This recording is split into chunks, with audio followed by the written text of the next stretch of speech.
सोनिया जी, नसीमुद्दीन जी, मुमताज जी, मोना जी, सुप्रिया जी, सारे उपस्थित नेतागण और मीडिया के मेरे बहन भाई, आप सबका इस घोषणा पत्र के इवेंट में आप सबको बहुत बहुत सबसे पहले मैं स्वागत करना चाहती हूँ। जैसे सलमान साहब ने आपको बताया कि जो ये उन्नति विधान है, जो हमारा शक्ति विधान है और जो भर्ती विधान है, ये जितने भी घोषणा पत्र हमने जारी किए हैं और इनमें जितने भी सुझाव हैं वो हमें यूपी की पब्लिक से मिले हैं। हमने पिछले मेरे ख्याल से 1.5 साल से ये कोशिश की कि हम उत्तर प्रदेश के कोने कोने में जाएं, हमारे नेता, हमारी मैनिफेस्टो कमेटी जाए और सबसे चर्चा करके जो उनके अहम मुद्दे हैं, जो उनकी समस्याएं हैं, उनको सुलझाने का काम कैसे किया जाए, इसके बारे में चर्चा करके तभी ये सारे सुझाव इस घोषणा पत्र में आए हैं। अनुसूचित जनजाति का दर्जा दिया जाएगा।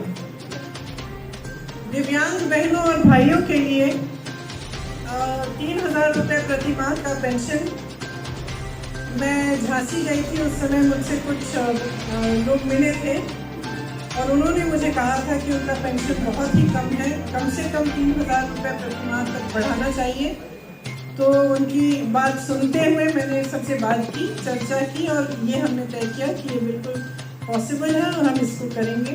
तो मैं आपको खास बताना चाहती हूँ जो मुझसे मिले थे कि ये आपकी मांग हमने इस घोषणा पत्र में डाली है। महिला पुलिस कर्मियों को उनके गृह जनपद में पोस्टिंग, पूर्व सैनिकों के लिए एक विधान परिषद की सीट और सच्चाई को लिखने वाले और दिखाने वाले जो पत्रकार हैं, जिनके खिलाफ मुकदमे दायर किए गए हैं, उन सब मुकदमों को हम खत्म करेंगे। आपको स्वतंत्रता मिलेगी जो आज आपके पास है नहीं। तो ये मुख्य बिंदु है। मैं कहना चाहती हूँ और मैं बार बार इस बात को दोहराती हूँ कि चुनाव के समय हमें विकास की बात करनी चाहिए, हमें उन मुद्दों को उठाना चाहिए जिससे आपका जीवन बेहतर बने। स्वास्थ्य सेवाओं के लिए जो बजट में पैसा एलोकेट किया जाता है काफ़ी कम है उत्तर प्रदेश में। हम इसको 5% बढ़ाना चाहते हैं। कोरोना के दौरान जान गंवाने वाले कोविड योद्धाओं को 50 लाख रुपए का मुआवजा मिलेगा। शिक्षा में स्कूल फीस में जो बेतहाशा बढ़ोतरी हो रही है उस पर नियंत्रण किया जाएगा। ब्लॉक स्तर पर इंटरनेट और अन्य सुविधाओं से युक्त सार्वजनिक पुस्तकालय बनाए जाएंगे। शिक्षकों के खाली कुल 2 लाख पदों को भरा जाएगा। एड हॉक शिक्षकों और शिक्षा मित्र को, ये प्लीज ध्यान से सुनिए, एड हॉक शिक्षकों और शिक्षा मित्रों का अनुभव व सेवा अनुसार नियमितीकरण किया जाएगा। आपको पढ़ के सुनाना चाहती हूँ। सबसे पहले तो जो हमारी प्रतिज्ञाएं थी, जिनके बारे में आपको पहले से जानकारी है, लेकिन एक बार दोहराना चाहती हूँ मैं कि किसानों का पूरा कर्जा माफ किया जाएगा। हम ये कह रहे हैं कि हमारी सरकार जब बनेगी तो 10 दिन के अंदर अंदर किसानों का कर्ज माफ किया जाएगा। छत्तीसगढ़ में जब कांग्रेस की सरकार आई तो आप सबने देखा होगा कि शपथ लेते ही 3 घंटों के अंदर अंदर किसानों के कर्ज माफ किए गए।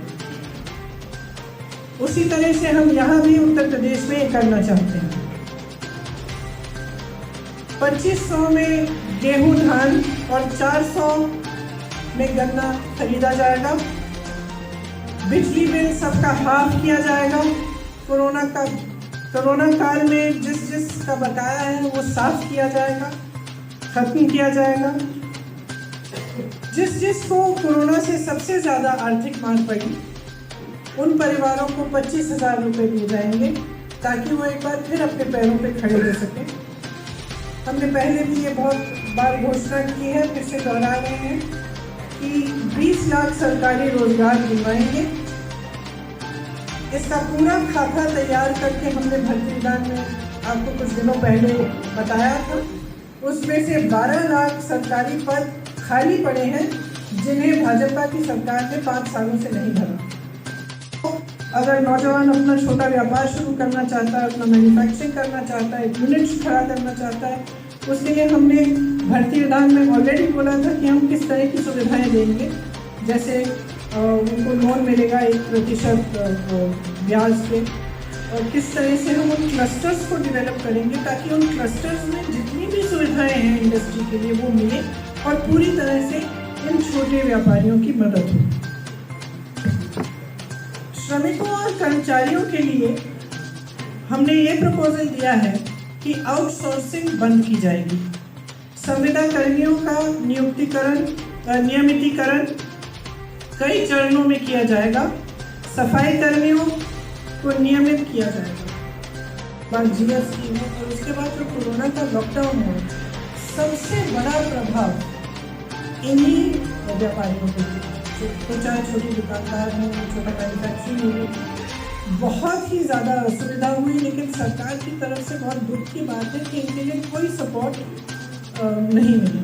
और इस बजट में जो 2-3 दिन पहले आई, उसमें भी आपने देखा होगा कि जहाँ बड़े बड़े उद्योगपतियों के लिए, जो प्रधानमंत्री जी के मित्र हैं, उनके लिए तमाम योजनाएं, तमाम समर्थन और हर चीज़ लिखी गई, लेकिन इन छोटे व्यापारियों के लिए कुछ नहीं लिखा गया, गरीबों के लिए कुछ नहीं लिखा। इसीलिए हम चाहते हैं कि एक खास